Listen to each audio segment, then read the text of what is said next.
Hey everyone, welcome to Coffee with Changemakers. I'm Robin. And I'm Yoshi. On the Coffee with Changemakers podcast, we explore the stories of changemakers taking on some of today's biggest social and environmental challenges. Every episode, we host an intimate conversation on social impact and leadership, where we listen, learn, and connect over a cup of coffee with inspiring guests from all over the world. So before we jump into today's episode, we have a quick ask. If you enjoy our conversations, it would mean the world to us if you subscribe, rate, and perhaps even tell a friend about the show.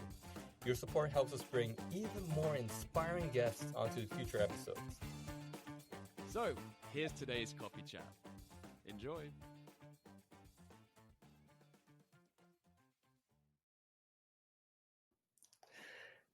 All right, coffee friends. So today we're thrilled to welcome an incredible changemaker to the show, Anaiah Singh. At just 15 years old, Anaiah has faced more challenges than most, from enduring severe bullying to battling the effects of isolation and also chronic stress. But instead of letting those experiences define her, Anaiah turned her pain into purpose. She's the founder of HeartTalk, a groundbreaking new platform that's connecting teens around the world through supportive voice messages. With thousands of users already on board and millions reached through her inspiring social media campaigns, Anaiah is proving that one voice really can make a difference. She's here to share her journey, her mission to transform teen mental health, and how she's using technology to build a global ripple of support. Anaiah, welcome to Coffee with Changemakers. Yeah, thank you so much for having me. That intro was definitely a little bit of a confidence boost. I kept smiling the entire time. Hey, it's all you. It's all you. So you should own it, you know? But very cool. Where are you based right now, actually? So I'm based in the Bay Area, California. Nice. Oh, very cool. I've been there a couple of times. Yeah, Are you born and it's a raised nice there?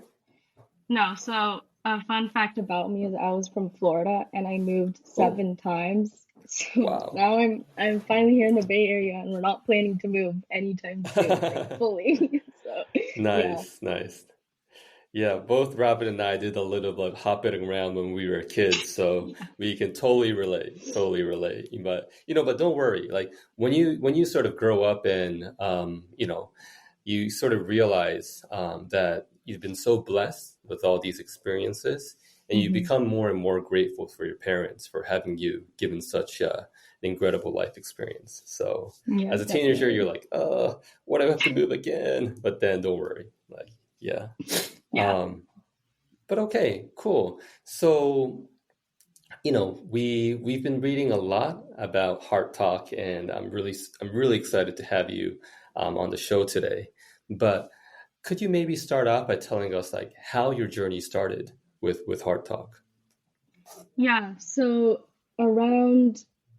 actually, since I did mention me moving a lot, I ended up in a lot of new schools, and because of that, they weren't as accepting because I'm a new kid. I popped out of nowhere. Mm, They don't really know who I am. So I unfortunately did go through a lot of bullying, a lot of isolation.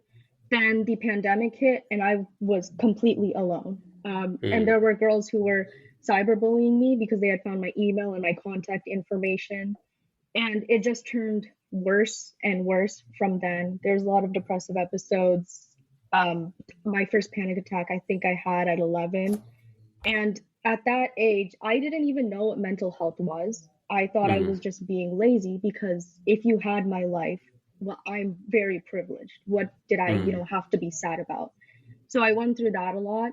Then I had started really learning deeper into psychology, going deeper into that. And that's when I realized I was suffering through mental health issues and I was not alone. And through mm. that, when I did see I wasn't alone, it kind of soothed me because I'm not alone, but also other teenagers should not be facing these issues. And now it's kind of my life mission to help tackle my generation's mental health crisis. Wow. That's incredible. I mean, you see, when I was growing up, we had counselors at school, but they're they're, a little bit older. They're not the kind of people you can easily just kind of walk in and open up about your issues, right? Um, I guess, I guess for you, like, was it very difficult or was it challenging to sort of reach out to find support from other adults within your social circle? Yeah, it was definitely difficult. I think, especially when I was bullied a lot, I would tell my teachers, but there was only so much they could do. When I had reached Mm, fifth grade, I was at a new school, and at that time, it was kind of like, well, what's the point of asking these teachers now? Nothing's going to change. Then the mm, pandemic hit, and I kind of felt bad if I told my parents I was going through a lot because they were also going through a lot. The pandemic wasn't easy on anyone. And I felt right. as though my problems were not important enough to be discussed about. So it was really Wow. hard to talk about it with adults, with parents, with really anyone. And I didn't Mm, really have any close friends at the time, so I kind of just kept it to myself. I see. I see. Wow. Um, I mean, I think when Robin and I were growing up, I think social media was just starting to become a thing for our generation. Like I remember being on this thing called ICQ, which you've probably never heard of, So but that's what I used when I was in middle school, kind of chatting with my friends after school. But yeah, I guess, taking a step back, like at what age do you think a lot of teens start, socializing offline these days? Like, what do you think the average age is? that's a good. I have a younger sister, and she's around 9. I see some of her friends having TikTok and Instagram, which is wild. But honestly, I think the average age is maybe around 12 to 13 when kids really start to want social Hmm, media. I Yeah. see, 12 or 13. And I guess right now, like with when you want to download these apps, there's no sort of age restriction or there's no ID check. No, you can put, you're 20 years old, you're 16 years old. You can really just put whatever age you want to. That's right. That's right. You can kind of fake it. Ah, that's really unfortunate. Yeah, I wish more social media companies took this issue more seriously. Um, I mean, finally, I think when it comes to say dating apps, they're becoming a little bit more strict in that regard. Mhm. So they're requesting you to submit national IDs, and then they do a face check and stuff. But I think when it comes to simple communication apps or Mhm. social media apps, the checks aren't as rigid. So I think that's something that policymakers should really start looking into. Yeah. But okay. And if I can chip in here, I saw that in the Newsweek article that featured you in your app, Mhm. it mentioned that the CDC, the Center for Disease Control, reported that feelings of persistent sadness or hopelessness among teenagers grew by 40% from 2009 to 2019. So within a 10-year period, we're talking a 40% increase. And from what I understand, a lot of the mental health challenges for young people, teenagers and younger, are specifically bad, disproportionately difficult for young girls. But is that something that you're seeing as well? Yeah, so among young girls, I can especially see it because we're turning into this world where we don't really get to talk with people daily. So I'm now in high school, and I mean, young girls, just young people in general, we can't talk with our friends as much. We're super busy. We can't, we have so much trouble opening up. And one important part of this is because of the pandemic. During the pandemic, that is when we were supposed to learn how to socialize with people, how to open up with people. Our brains are supposed to learn it during those preteen years, but we never got that. All we got was texting my friend online. That's all the socializing we learned to do, and that's the socializing our brain learned to do. So now when we see high schoolers, when we see older girls who were supposed to develop these social skills to talk and open up to people, we're not seeing that anymore. And I'd love to get your take on this, but one thing that I Yeah. find with social media, with Instagram, with Facebook, maybe you don't use Facebook these days, but No. what I find is that it gives you this sense, the illusion that you're super connected, right? You got 5,000 people. They're all, some people are reacting and sending stuff to your stories and all this. But that is actually quite, in some ways, a dangerous thing, because you feel so connected to people. But when you look at the profoundness, the level of depth to those relationships, it's often not that profound. And so you kind of start to deceive yourself in that, wow, I'm so connected with people. But you do have perhaps this slightly more lonely and part of you that really wants a more profound connection. But is that something that you're seeing? Yeah, I definitely do see that. I also fall into that too, because I'll see all these girls at my school having fun with their friends. And to me, I'm kind of just thinking, oh, well, I don't really have that. I'm not posting on my story, oh, I'm going to the mall with her, or I'm doing this on Friday evenings. Like on Friday evenings, I'm not being that fun teenager. I'm not doing that fun stuff. But then at the end of the day, when I talk to these girls at my school, they're telling me, no, I'm not really that close with them. And it's kind of an illusion that social media builds. And frankly, I also think it's one way teenagers also cope with the fact that they might, be very lonely. They'll start to post their friends a lot more and try to prove to themselves that I'm surrounded by people. I have all of these followers. I'm not lonely at all. Yeah. Yeah. I'm so glad we're having this conversation, because I think it's so relevant, whether you're 12, 15, whether you're 40. This is something that I think affects everyone. And I think looking at, for example, the behavior of my nephew, I have a 12-year-old nephew who's on Instagram, and, he's posting stuff and he's having fun. Part of me does worry, though, that, it's not just about the posting, it's about everything you see. And the way I've heard it described is that social media is like your greatest hits of all time. You're always having the greatest time. And this is the very polished version of yourself that you share. In reality, we know that everyone has ups and downs. Everyone has good times, hard times. Everyone has lonely times and times where you feel connected. But when all you see is everyone else's greatest hits, that becomes your norm, right? That's like, oh, everyone else is always having a great time. I'm actually feeling a little bit bad today. And that just exacerbates the problem greatly. So I can see such a great need for what you're doing. As we get older, I think we have the ability, perhaps, at least I like to think, that we have the ability to think, you know what, that's okay, it's just an illusion, right? But when you're maybe perhaps younger, it's harder to understand that. It's harder to integrate that into your understanding of reality. So the need to protect young people is so critical, and I'm so glad we're having this conversation. What I want to dive into now is, how did you launch the app? Because I know you were having problems, and it's often said the best way to create a valuable product or service is to solve your own problem. But can you share a bit about the first steps to your journey? Yeah, so the question I mainly wanted to answer was, okay, there's all these teenagers suffering. How can I make sure that they know that they are not alone? Because as I've gone through my own mental health issues, I've seen my friends go through their own mental health issues. One of the biggest problems is that teenagers think they're alone in this process when they are not. And we are already living in such an isolated world. And I really wanted to tackle that human connection that we all deserve and need. So it was, okay, how do I get that human connection? And I saw that one thing that was taking over was especially AI therapist bots. And I started playing with them around a lot. And, some of them were pretty good, but I still did not feel that human connection. And so one thing I saw was that voice messaging was actually getting very popular among teenagers.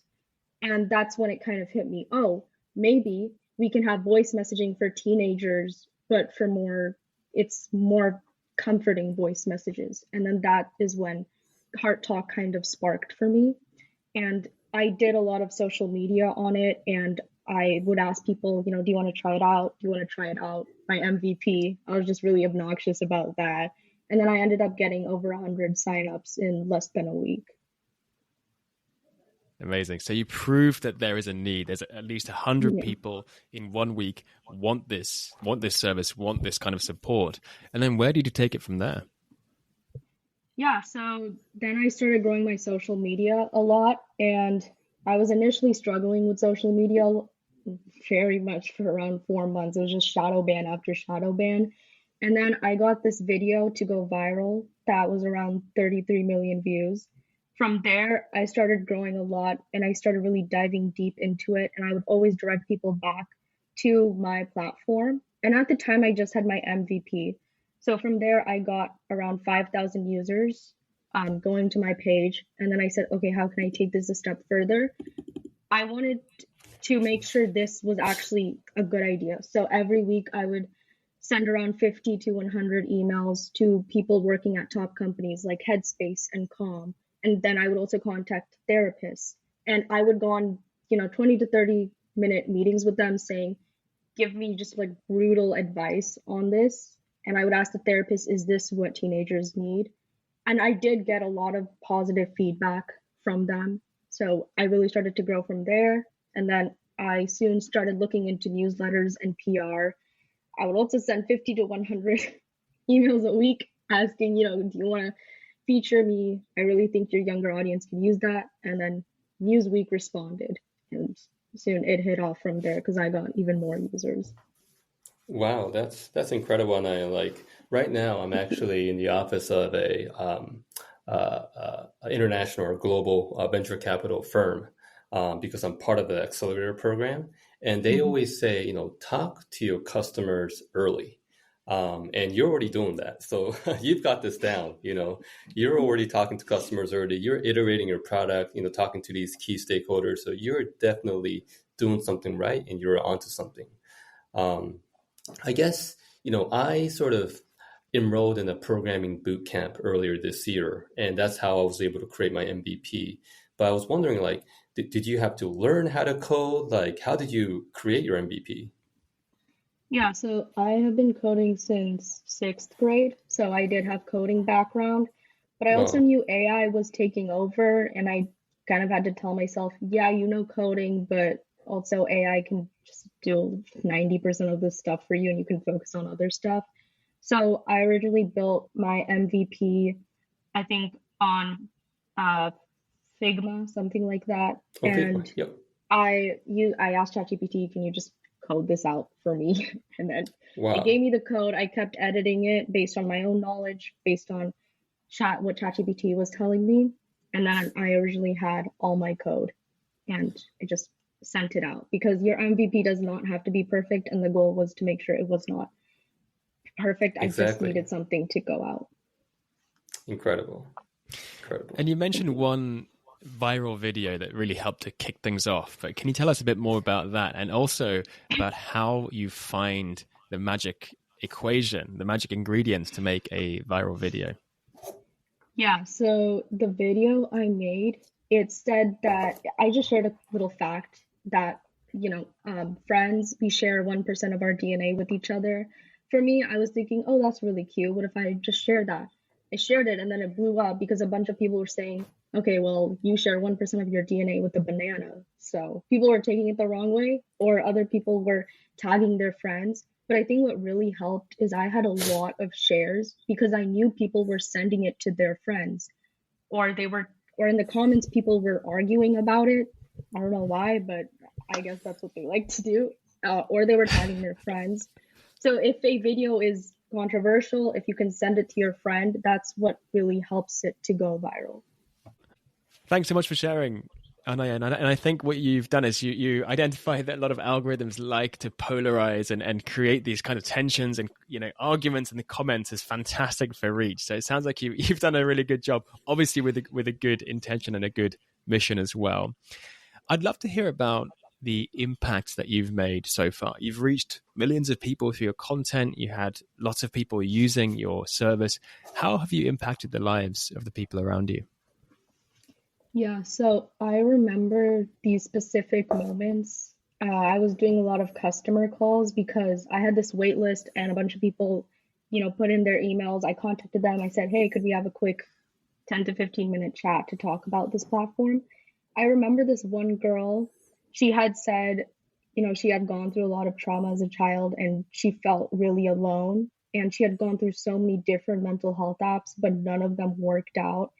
And this line really stuck with me, but she said it was a sign that she saw my video because she had never felt so better. And I think that kind of just healed a part of 6th grade me who thought, she would become nothing in life, or she would never be able to help anybody because of the person who she was. And that really stuck with me. And other people would reach out in my DMs and tell me these audio recordings made me cry in a good way. And yeah, that really did make me feel better. I wanted to cry because of that too, because I was kind of telling sixth grade me, younger me, there are people out there who care, and this can be a really beautiful world where we do help each other, where we can heal together. That's so beautiful. And I think what you mentioned earlier around AI chatbots and things, I think fundamentally as humans, we benefit so much from genuine human connection. If we know it's an AI algorithm that's responding to us when we're feeling down, I don't think it reaches anywhere near as deep as it does when you speak to someone, when you have a real human being who reaches out to you and speaks to you in some way. So I can imagine you're changing a lot of lives through that part of what you're doing. I would love to hear about your challenges. I love how you've reached out to, you said you wrote 50 to 100 emails a week. You've done so many different things. What were your main challenges so far? Yeah, of course. So around November of my freshman year, I decided to start my social media. I first started on TikTok, and I was constantly getting shadow banned. I didn't know why. I was breaking a bunch of community guidelines, but I didn't know why.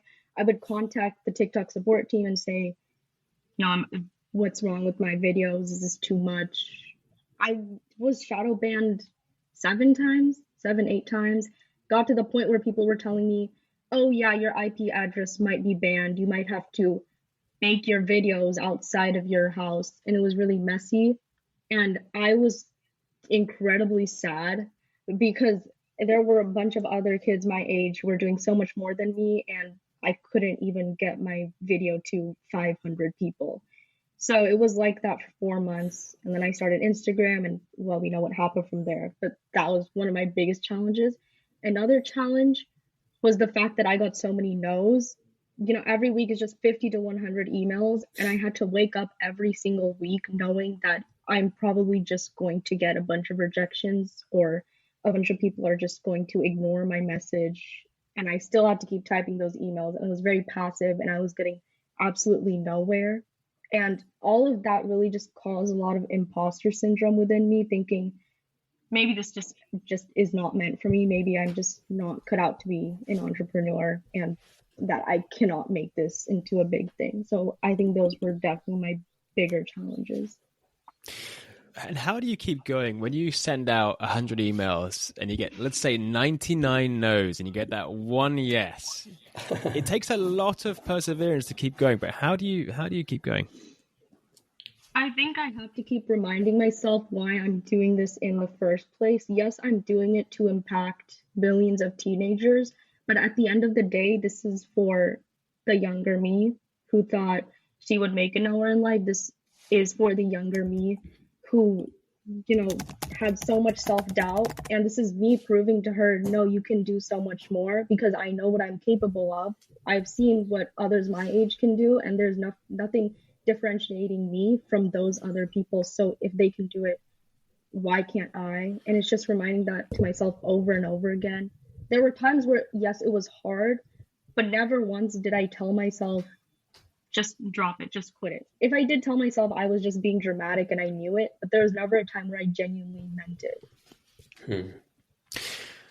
I'm just thinking back to when I was 15, 16. I personally would not have had the confidence or the drive to do what you're doing. So what is it about you, do you think, that enables you to do what you do?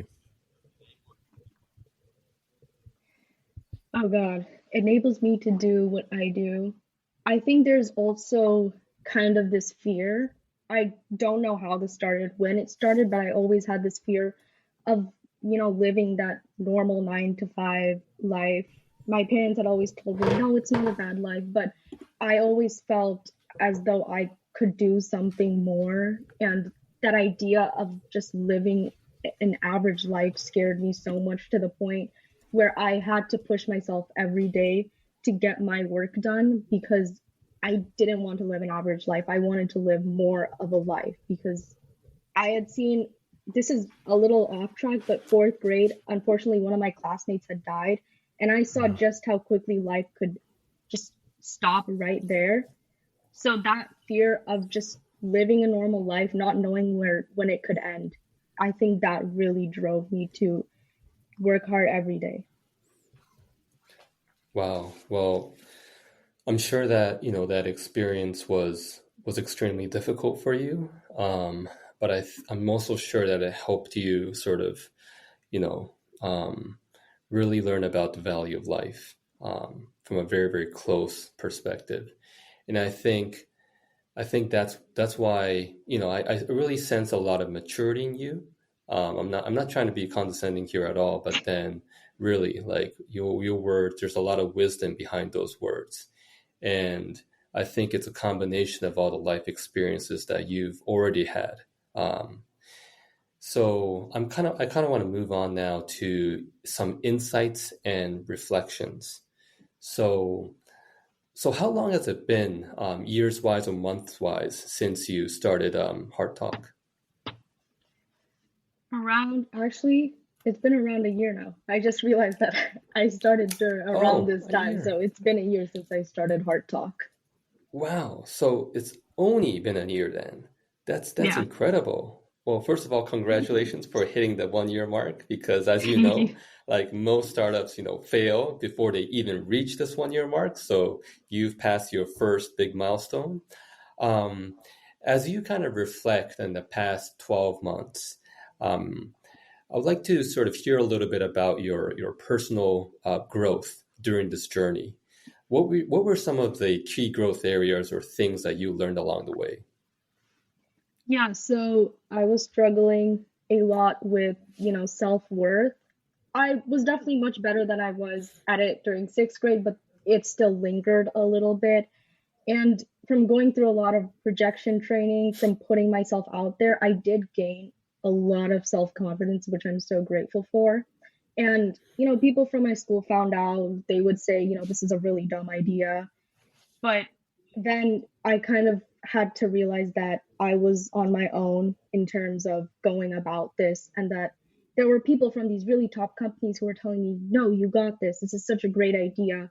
And I kind of just realized, well, I don't care about what other people are telling me. I don't care about what a 14-year-old boy is telling me when this super important person from Headspace is telling me this is a great idea. And I learned not to take other people so seriously, and that it's really not that deep, and that I choose what to take in. Nice, nice. Yeah, more power to you. That's incredible. Um, yeah. So if you were to go through this journey again, are there things that you would have done, a little differently? And may I ask why?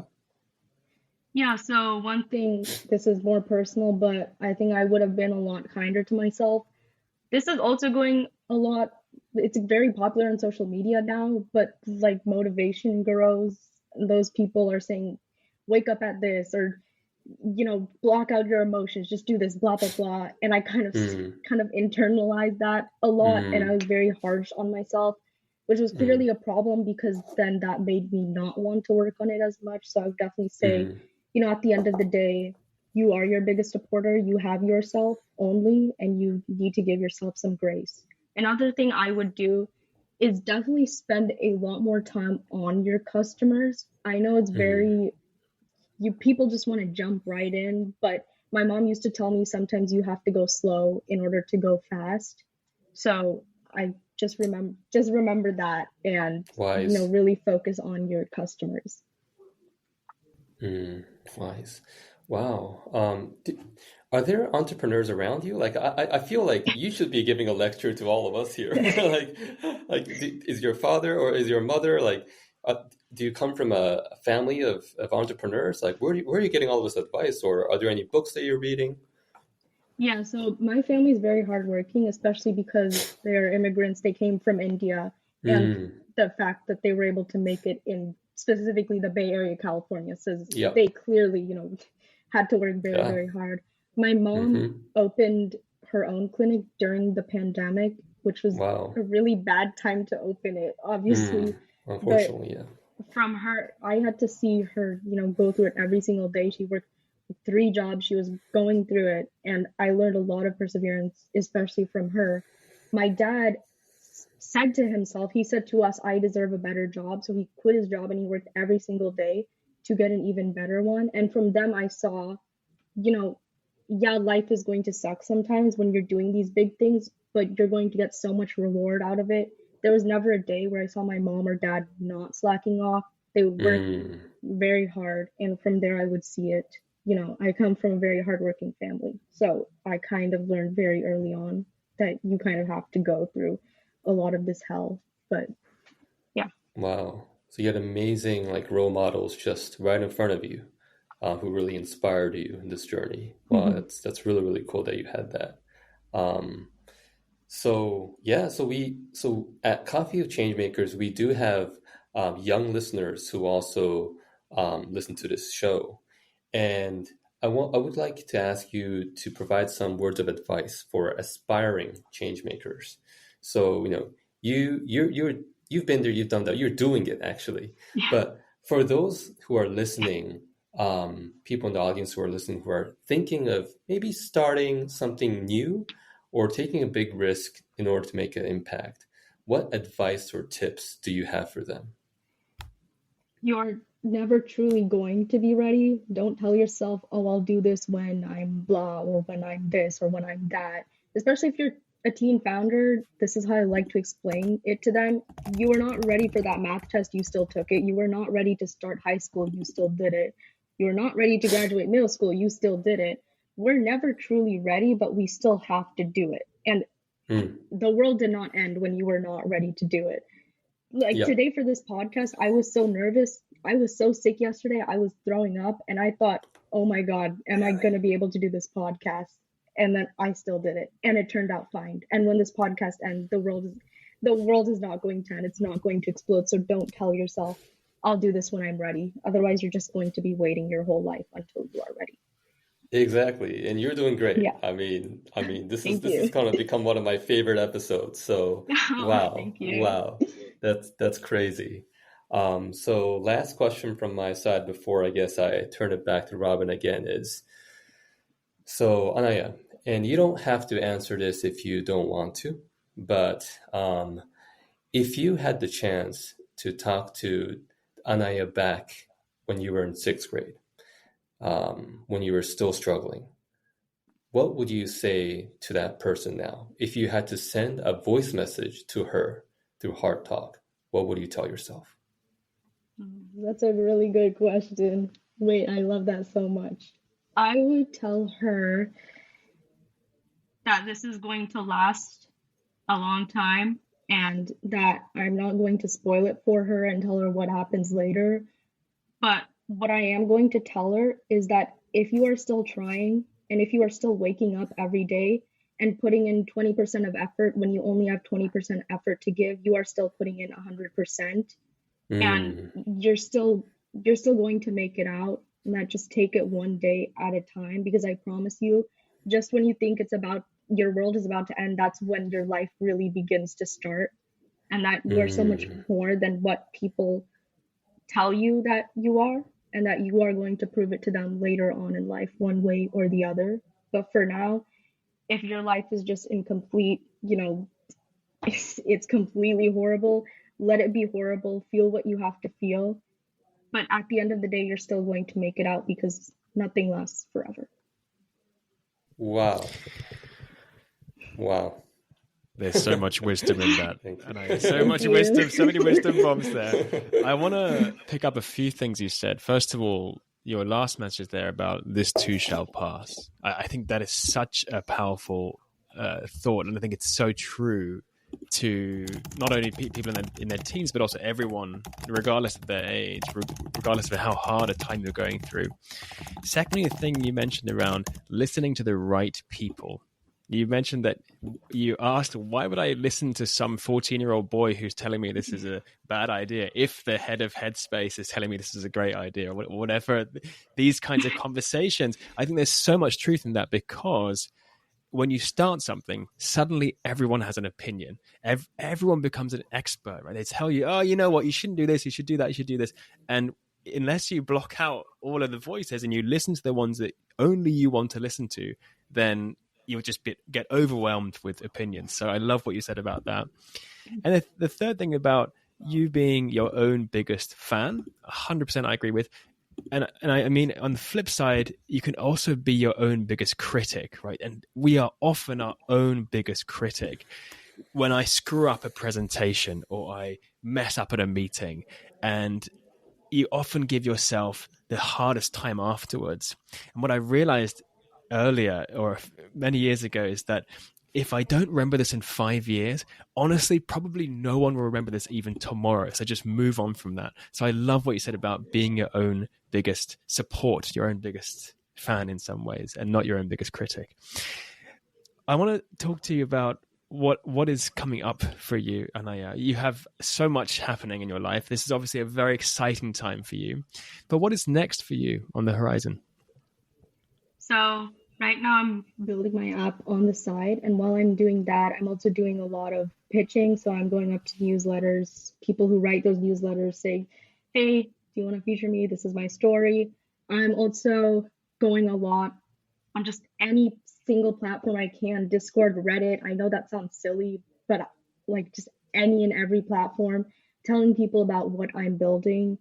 And to get the users, I'm still doing my social media. I'm posting 3 times a day. And I want to grow my social media to the point where, once I release the app, thousands to millions of users are going to join. And I really want to get people on my wait list for when that happens, because I do want this to scale to 1 million users if I can. But those are the next steps I'm planning to take. Just keep pushing it out there very aggressively. Amazing. Keep plugging away until 1 million users. Fantastic. And in terms of what we can do as listeners, as us, Yoshi and myself, what can we do to support, and where can we follow your journey? Yeah, so I just opened up my TikTok again after being absolutely traumatized by what happened last time. It's at Annie Can Listen. And I also have my Instagram at HeartTalk_24 if you guys want to check that out. My website is just hearttalk.app. And if you really like it, share it to someone who might be struggling. It can really change their day. So send it to someone who you think may need it. I also have a wait list. So if you do want access to the app as soon as it gets released, make sure to sign up for that. Amazing. We have a very clear call to action to all of our listeners today, and we'll provide the links in the show notes. So please do check it out, everyone. I feel like we could speak for hours, but I know we have to let you go. There's been so much wisdom in this conversation, and I cannot thank you enough for sharing your story so openly, so candidly, so vulnerably. I think the thing that stood out for me most was what you said about helping the younger me, right? When you know that you had a problem when you're younger, there are probably hundreds, thousands, millions of people who have the same challenge. And I love the way you've really just drilled down on that specific problem that you had and are now helping others who are in a similar situation as yourself. I just have so many takeaways from this conversation, but I want to just thank you again, and I'm really looking forward to seeing you continue to blossom with your journey as well. How is it for you, Yoshi? Yeah, thank you so much, Robin, for summarizing that. And also, Anaiah, wow. I really liked what you said about how giving 20% of the 20% that you have left is still your 100%. And that is so right. Right now, I'm just in the middle of this accelerator program that's taking up a lot of me. And honestly, there are days when I'm like, man, am I doing enough? Do I have what it takes to actually survive these 10 weeks? But I think, what you said earlier just kind of reminded me that, hey, if you give everything that's just left in that tank, and if it's only 10% or 20%, you're still giving your 100%. You should be kind to yourself, and you should love yourself. You should respect yourself. And I honestly learned so much from you. One of the things that my co-host Robin does is he has I guess the board of mentors, was it? And then one of them is like a younger person, someone who's younger than Robin, but still can mentor him. And I honestly thought, man, I would love to ask you to become one of my mentors. That's really how I thought, because I've just learned so much from you today. I'm just really, really inspired. And both of us are fellow entrepreneurs in the same journey. I think you're more experienced than me because you've been running this for 12 months, while as I started my journey in April of this year. So my startup's still a baby compared to yours. But if we can support each other through this journey, I'll be very, very grateful. For anyone interested in what Yoshi was just saying, it's called reverse mentoring, where you have people who are younger than you mentoring you. So I had a 15-year-old mentoring me last summer, and it was fantastic. I had a great time. So highly recommended. Nice. All right. Yeah. So to all of our listeners, if you enjoyed today's episode, be sure to subscribe, rate, and share. We'll be back with more stories of impact very, very soon. So remember, coffee friends, the power to create change is in your hands. Keep leading the way, and we'll catch you on the next episode. Let's keep brewing change, one cup of coffee at a time. Thank you, Anaiah. Thank you.